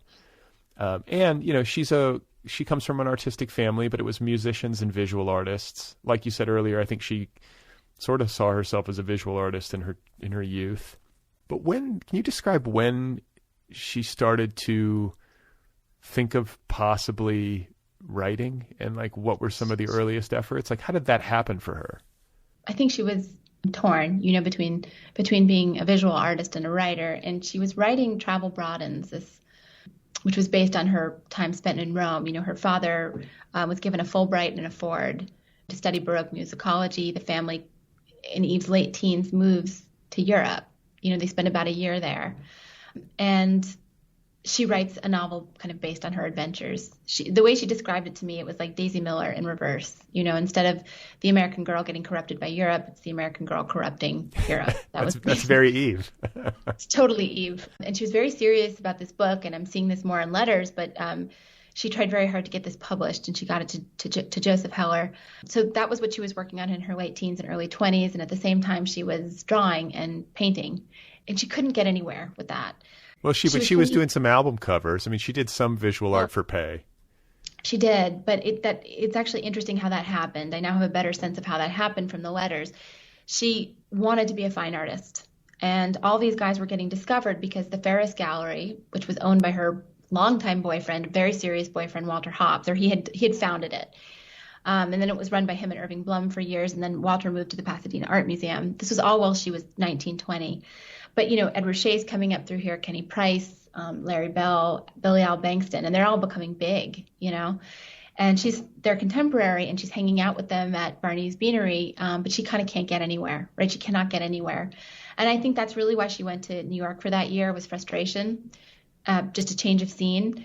And while she was there, she was high on acid. Walter Hopps told her to go see a Joseph Cornell show. She saw it, and it was a kind of a revelatory moment for her. And she started making collages at that point. And she was writing, as she wrote a fan note to Joseph Heller, with whom she did have a romance, kind of a long-standing one, she wrote to Joseph Cornell, and he wanted naked pictures of her.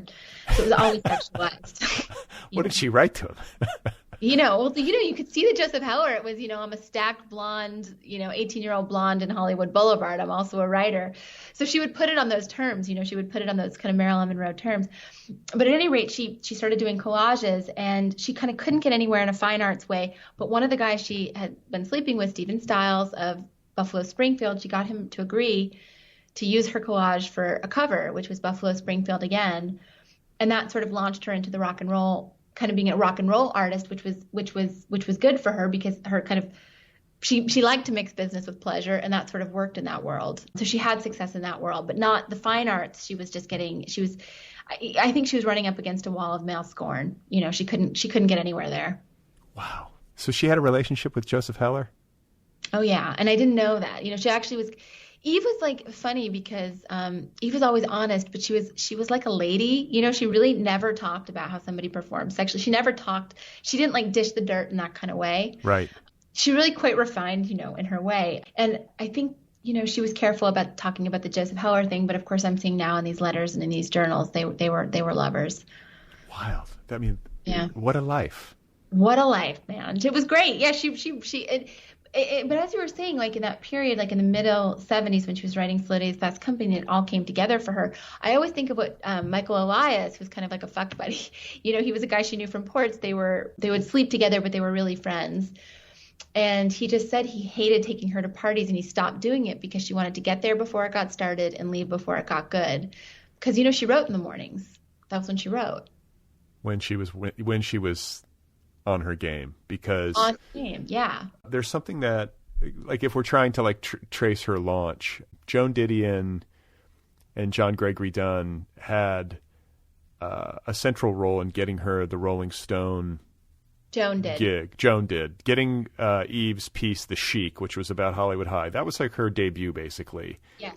Back when Rolling Stone was in its infancy, but was like it was super cool. That was like Fear and Loathing days. I was just going to say, if Fear and Loathing had come out, it was the place. It was where Tom Wolfe, all the new journalists were publishing there. Okay, so she publishes The Chic, and then out of that, and with Joan Didion's recommendation, she then winds up in a relationship with her editor there, right? Grover Lewis, is that his name? Yeah, and that was brutal. Yeah, Grover beat her up. Ugh. But then she also gets into a relationship with Annie Leibovitz. Oh my God, but you're missing. Okay, first of all, when she sort of leaves that Franklin Avenue scene, squalid over boogie, she's kind of just, Earl McGrath has kind of wrecked her kind of sexual and artistic confidence. She gets into a relationship with Dan Wakefield, who's kind of a serious East Coast writer. He's in LA because the book he wrote was like a bestseller, and he's going to adapt it, right? So he's living at the chateau, but he knows he's only going to be there for a year because he's going to be teaching at Iowa. And it's a serious love affair. That's a pretty serious love affair. And he was very close with John and Joan. And I always he calls John and Joan to tell them about this great girl he's met. And John laughs and he says, Eve, the Dowager Groupie. They knew her well. But at any rate, Dan is really cross when Eve writes The Chic. He thinks she's an artist. He doesn't want to be in a competitive relationship. He would never date another writer. And he's kind of cranky about all this. And he drags his feet, but he does give it to his agent who basically turns it down. And so Eve's pissed at him, and she goes to Joan, and Joan loves it. And she recommends her to Grover Lewis. Dan and Eve break up. Eve says it's because he's pissed about the Rolling Stones and that he's jealous of it. Dan says it's for other reasons. She starts up a relationship with Grover, and she moves to San Francisco to be with him. And I think he had a wife. I think he left the wife for Eve. But he's kind of a hardcore alcoholic, and I think he hits her a lot. She does not like this. She calls Mirandy. Mirandy comes and picks her up, and that's that. And she stays with Annie Leibovitz for a while. who will also become a lover of hers. But then her book sells while she's with Grover. She finds out that Hollywood's Eve, that Seymour Lawrence, who's a big editor at the time, he's Vonnegut's editor, and I think J.P. Dunleavy's, he's going to publish The Sheik. She also sleeps with him. Right? So she's just got like she's just really goes kind of crazy that way. But I think one of the reasons that I think she was so kind of thrilled about Knopf and Vicki Wilson is she was not sleeping with any of these people. So I think, people knew she'd been sleeping with Sam Lawrence. They knew about Grover Lewis. So I think she was discrediting herself in that way. But then this was Knopf, which was such a classy imprint, and she was having no sex with Vicki or her new agent, Erica, who is Vicki's sister. So I think that was a big thing for her. She was really protected for the first time.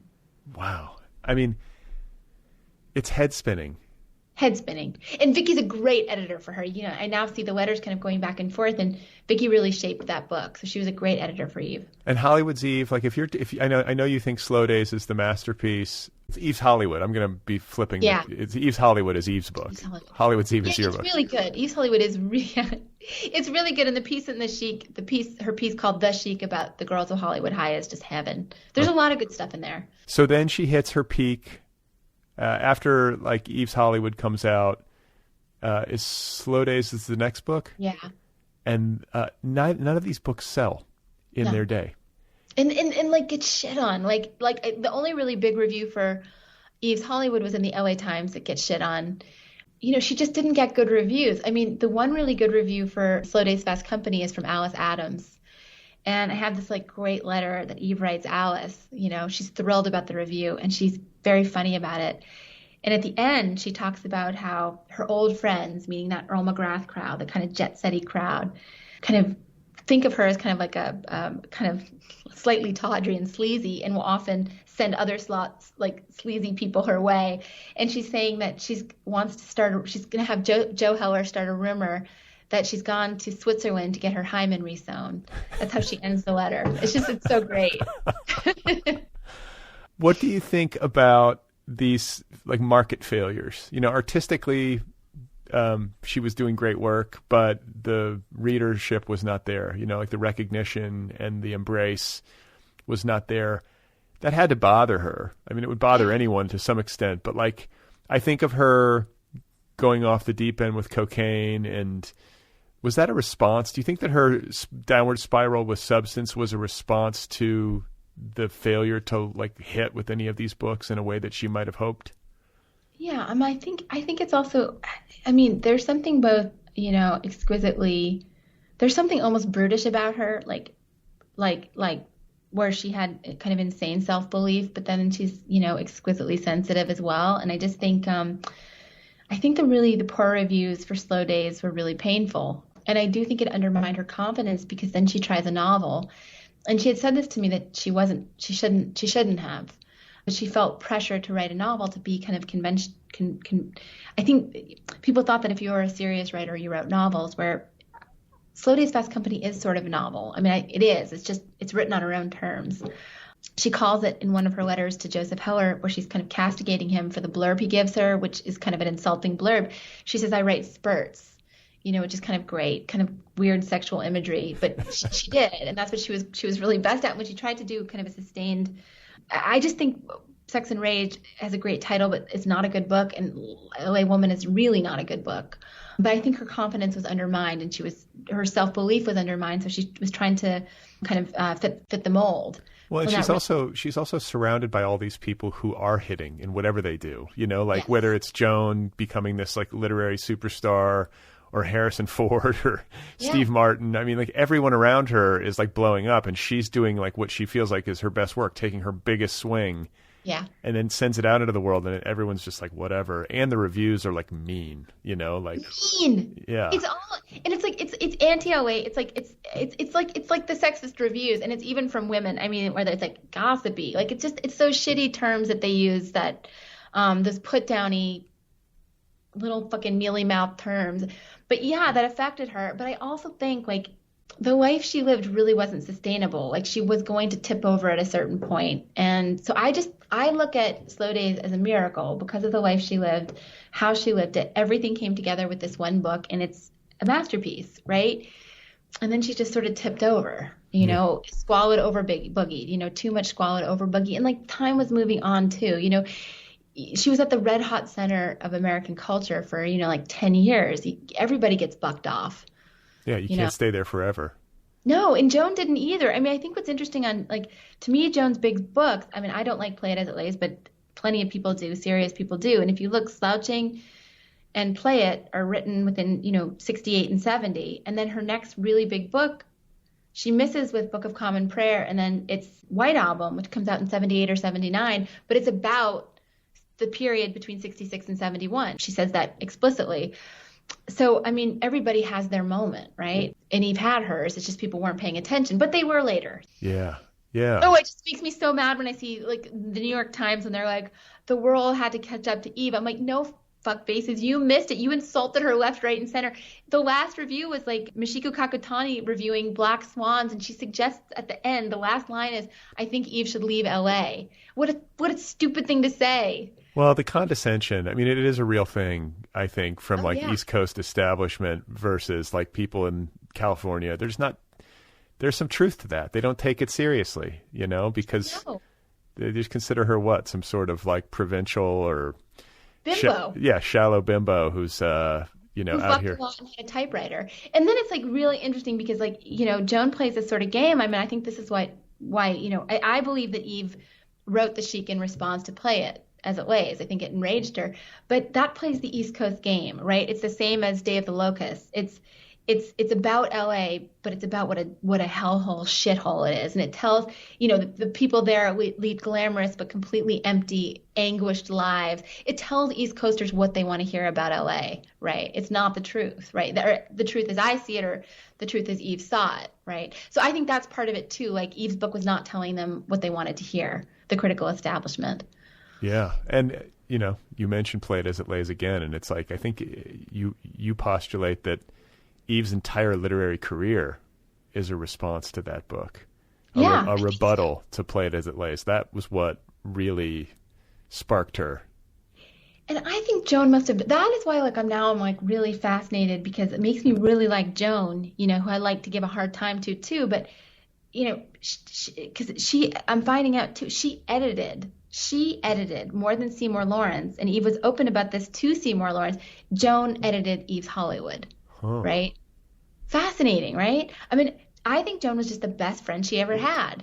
And I wonder too if it's like Joan played this kind of certain game that was very shrewd, and she did the right thing for her. But I wonder if she just sensed what Eve was going through. Eve, who made all the opposite choices and was moved by that or supportive of that in some way. I mean, I wonder if those thoughts went through her head, because things that Joan will say about herself, like that great piece she wrote on self-respect, and she quotes Rhett Butler, and if you have enough courage, you can do without a reputation. But Joan had a perfect reputation, right? Her was an infallible reputation. Eve had no reputation. Eve had guts, but no reputation. Right. And it's a hard way to move through life, right? Yeah. But, you know, here's what I'm thinking. You need to write a book called Joan and Eve, because I think that is a book that should be written in, you know, like not only in the history of their respective lives, but also like American literary history. Like, that's a good story to tell. It's hugely important. No, I'm working on something about that now. I mean, that's why it's also fresh in my mind.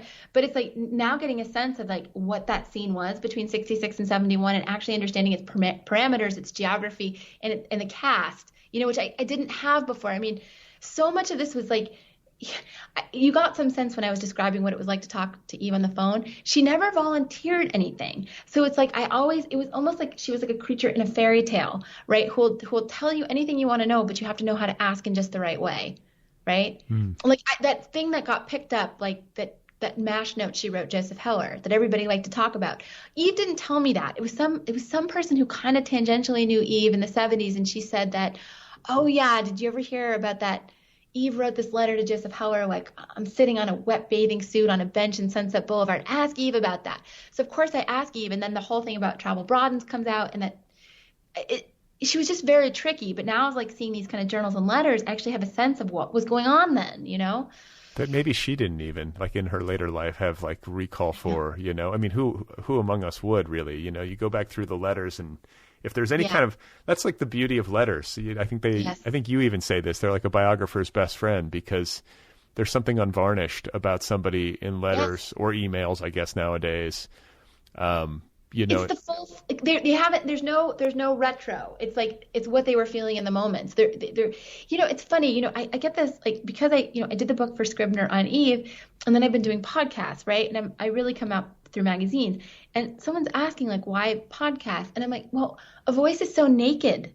A voice is so naked. It's so personal.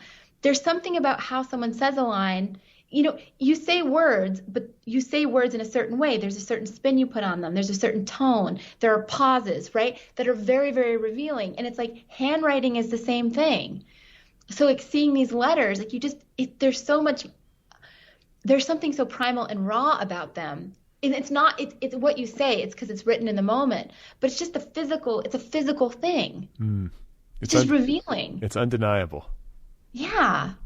I want to talk about, before I let you go, like sobriety, because honestly, it's like she probably would have died if she didn't get sober. That's the way these things go, you know. So she would not have lived to 78 had she not gotten sober. It seems. I'm going to tell you something you'll laugh. Okay. So when she was heavy into coke, she'd always been a drinker. Her mom really loved to drink. She was a drinker. So she called her cousin Lori, and she's bragging. She said, I haven't taken a drink. She's bragging about how she was on the wagon. She just totally just whacked out on coke all the time. But she was bragging, you know? Well, I mean, it's like, people think, I got sober, like I only drink beer now, or you know what I'm saying? Like I'm a vegetarian, but I eat fish, or whatever the heck, you know.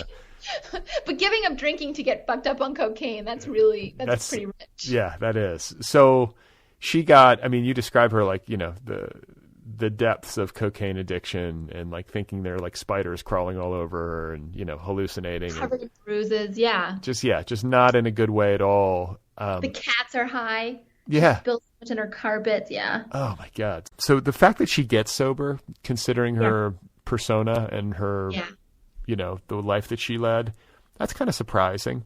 Okay, Brad. But okay. What? You're close to my age. So we're not going to, I'm 1978, you're 75. In LA, in the 80s, the hot social scene was cocaine. AA. Oh, AA, yeah. I mean, that's where she would fight to get into the right AA. It was just, everybody famous was in AA. She loved that too. They still are. Right? It's true. I mean, it's true. But it was like, it got like, everybody was so fucked up from the 70s that the 80s was all about atoning for that. She loved AA, but I think she really loved it as a social scene too. Okay, because this is what I'm getting to, is that it seems a little bit unexpected that she would get sober at all. That takes some will, you know, and some self-care and big shifts, you know, in terms of how one leads their life. Yeah. And then I think of like friends of mine who go into AA. There's always a spiritual component to sobriety. Like it can look a lot of different ways, but that's a big piece. You know, I think addiction as AA frames it is a spiritual crisis of some sort. Yeah. And Eve to me doesn't seem like anyone who would find spirituality. She seems to me like she would be like an atheist. I guess she's Jewish by her birth, and like I'm wondering about that part of her life, and if you ever got any sense of it, especially once she got sober in '82 after her dad died and with her mother on the decline. I mean, that's a time when a lot was coming at her that was real, that she wasn't able to medicate away. I know she like hated like yoga. She did yoga, but like had like a lot of disdain for it.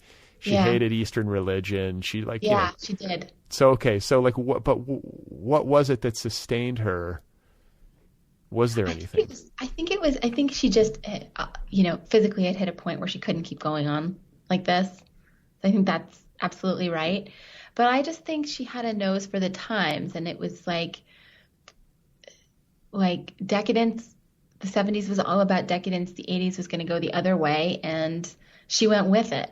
And it was fun. It was fun for her. I mean, she loved the stories. And it was really, I was at her memorial in January, and it was so much fun. Okay. It was really fun. It was not morose. It was not sentimental. It was just great. And then somebody explained to me at the end, they go, that's what an AA meeting is, you know? So I could see it was all stories, you know, and that would just be appealing to her. And I just think being at the center of things, that's who she was. I went to an AA meeting in West Hollywood once because I thought that I was going to be writing a novel with a character in recovery. So like I was like, I'm going to go check this out. Totally. Great stories. Harrowing though. I guess it depends on the meeting, but I mean, I walked out of there just like, holy shit. Like I feel like I need to go take a nap. And I felt so good because like I could, in the past, I'd sometimes be like, am I drinking too much? Like I would have, is 3 glasses of wine too much? You know, like, right. Then you go to an A, you go to an A meeting, you're like, oh, I'm fine. These people are the real pros, you know, like I don't know what I was worried about, but there's definitely like a narrative quality. And what I always say to people when I talk to them about this show is that I say some of my favorite guests are people who are in recovery. Yeah. Because they're so good at telling stories about themselves and they're like comfortable talking about their interior stuff. I think that once you go through the steps, you know, it's sort of like a masterclass in that. So people who go through AA tend to be great, like especially after a time, great like orators. They can get up in front of people and just like spill the beans and be great about it, you know? No, it's amazing you're saying that's what it was like. That's what the memorial was like. Everybody was like hip and the stories just swung and they were great. And they were like seedy stories, just the kind of stories you want to hear. They were great. And what about all these people from Eve's past? Like were a lot of her, they did not show up? It was just, it's like, it was the height of Omicron. Oh. So it was just like, but I had to be there, right? You know, like I just had to be there. And Randy really wanted me there. So I went, but it was underattended. They're going to do it. I think she's going to do another event in May or something at the Marmont, but she wanted to give Eve a send off. But a lot of the people were new to me because I tended to be less interested in her life once she hit AA because her best work was in the past. So I'd probably been less dogged in my research of those years. I was just not as interested. But every story was a winner. I mean, every story was a winner. With her involved, were they stories about her? I would take it. Yeah, they were stories about her. I mean, they were all great. So it was just, it was kind of the perfect way. It was the perfect way to see her off. So the last thing I want to talk to you about, and this is one of the things that appears last in your book, and I thought it was a really astute and interesting inclusion, is that you do kind of a mini biography of Mirandy. Yeah. In this biography of Eve. Because, like I was saying earlier, to me, I just have this sense of some unseen wound in Eve, and I don't know what it is. You know, I still don't know what. Maybe nobody does, or maybe I'm just misapprehending things. But like, there was just something that she was medicating through sex and drugs, and there was a darkness. You know, we all have it in some form. And then her sister Mirandy, like, what did you call her Eve's human guise. She's Eve in a human guise. And she also, I think that Mirandy, like my take anyway, and you can feel free to disagree with me, but like Mirandy is, you know, I think at midlife became a therapist, went through a lot of stuff, but like did a lot of the healing work and kind of came out the other end. Yeah. In ways that maybe Eve didn't. But I don't know. I just thought that you can't really understand Eve at all without understanding her sister and their relationship. Well, it's incomplete without Mirandy for sure, because I think that's the sustained relationship of her life, right? Her sister Mirandy, whom she tried to kill, you know, several times as children. And it sounds kind of funny, but I that's at the heart of their relationship, I think. I don't know, like when you're talking about this kind of. Can I actually stop you? Yeah. Because listeners are probably like, wait, what? She tried to kill her sister? Yeah, Mirandy was in her crib and Eve tried to burn her. Fire is a theme. I think she just didn't want her there, you know, just didn't want her there. And then she'd try to drop like a rock on her head when they were a little older. And I have 2 small kids, so kids are homicidal. I don't know how much you read into any of this. You know, it can just be like you're a 3-year-old and somebody's crying and you want to shut them up and you put a pillow on their face, which kids do. But with Eve, it's a little different. But their lives were on the same track for so long. You know, Mirandy was at the Troubadour. Mirandy kind of ran rock concerts. They were just on a similar track. It's not just that they had the same parents. I think Eve is such a huge kind of dominating influence on Mirandy. But you can kind of, like, Mirandy will be open about kind of the damage she sustained. So Saul, because he was a violinist, couldn't do things with his hands around the house. So the mother picked up some guy on Skid Row, Mr. Sorensen, and Mr. Sorensen essentially raped Mirandy. I mean, I think when Mirandy was 8, he, forced her to give him a blowjob, right?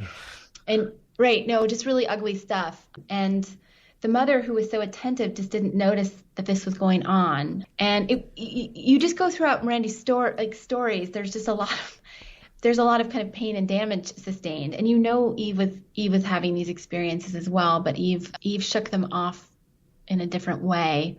Wait, so I know because Mr. Sorensen also assaulted Eve, but Eve was, 18 or something at the time? Yeah, just a little different. I mean, Mirandy was 8 at the time. Eve kind of came home drunk. She'd gone off to see Brian Hutton, who was her kind of married actor-director boyfriend. And she came home drunk and still had her diaphragm in and kind of fell asleep in her bed. She climbed in through the window, and I think Sorensen went in through the window and raped her. But Eve wasn't totally sure. It was slightly murky.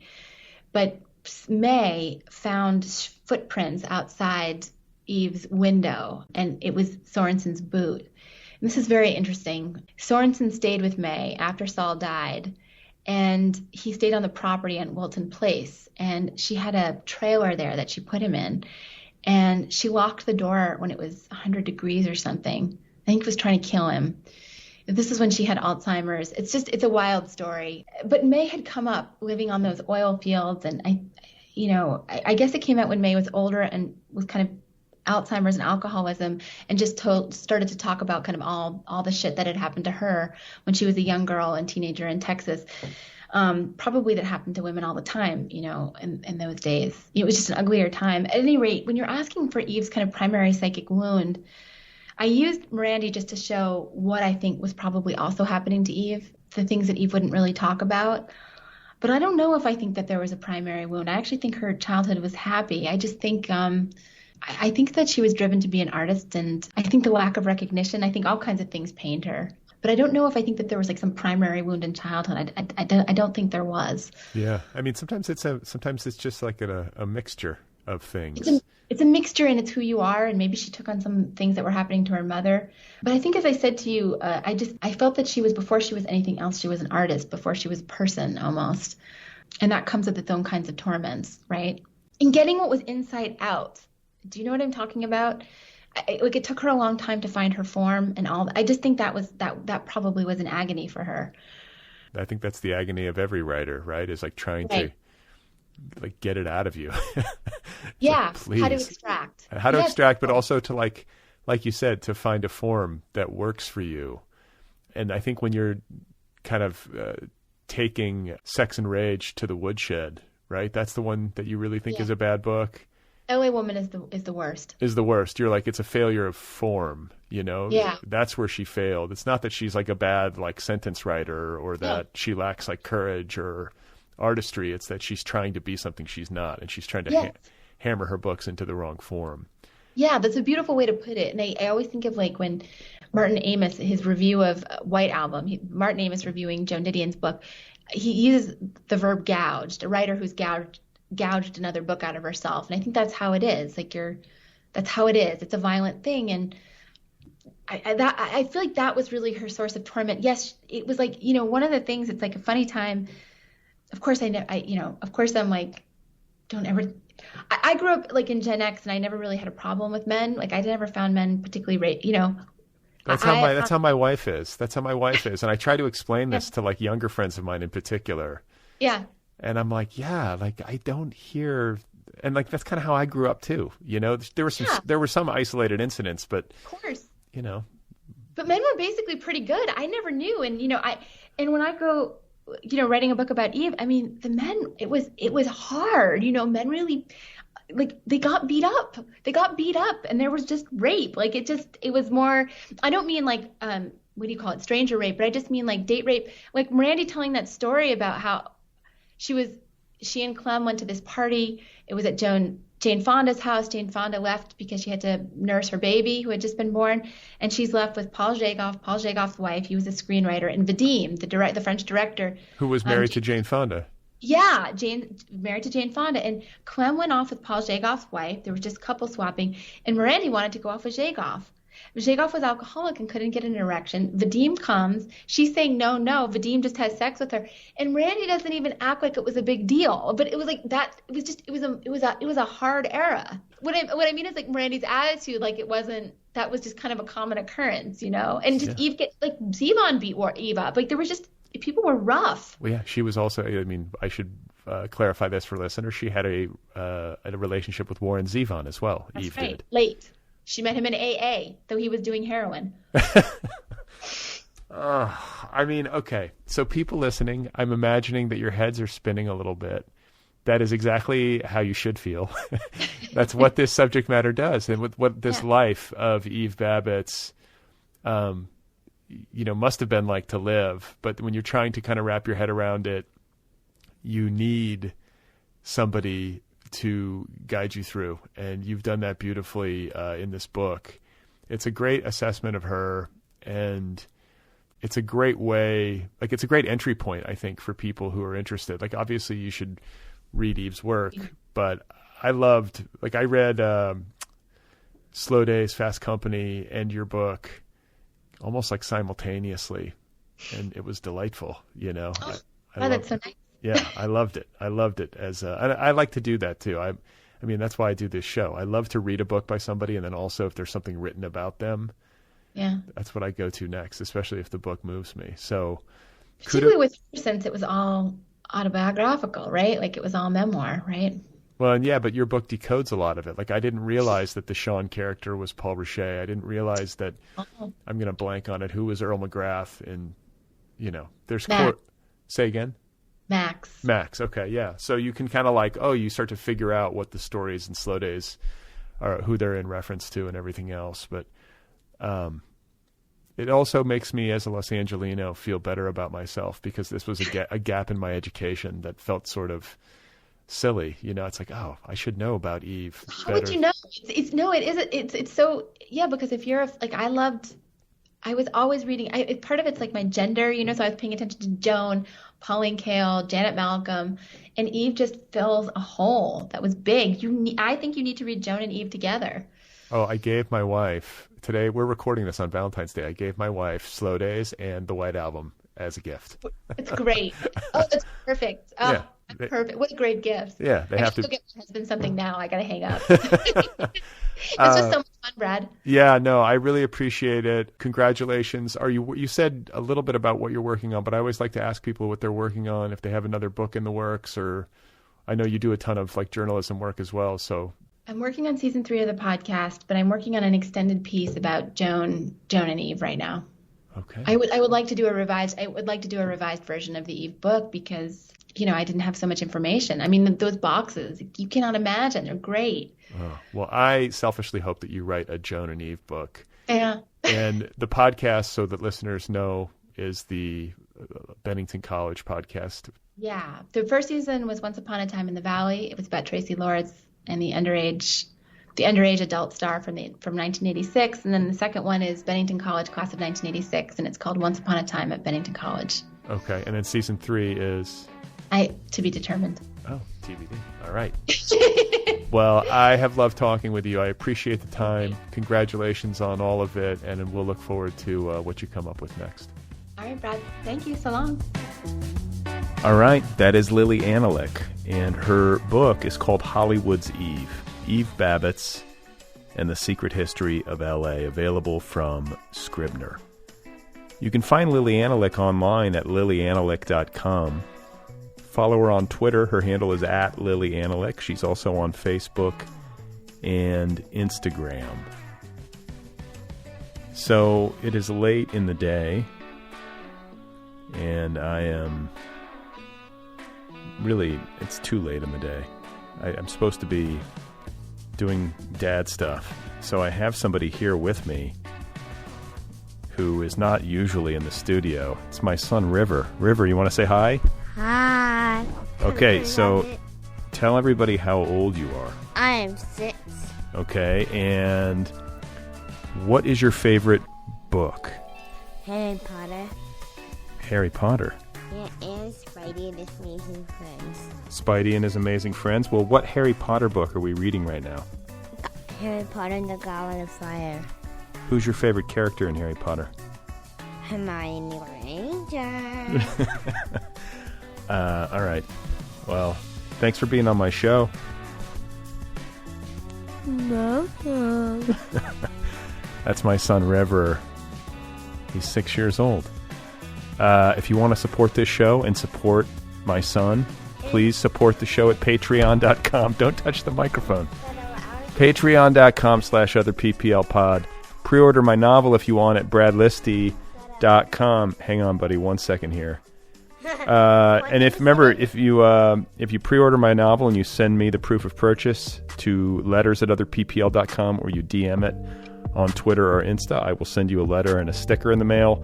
Subscribe to the email newsletter. What else? River, am I forgetting anything? What else do I need to say? What do you want to say? If you want to see my videos, click river.com/5h5. Whoa. Okay. All right. I'll talk to you guys soon. Bye. Say see you later. See you later, alligator, after a while, crocodile.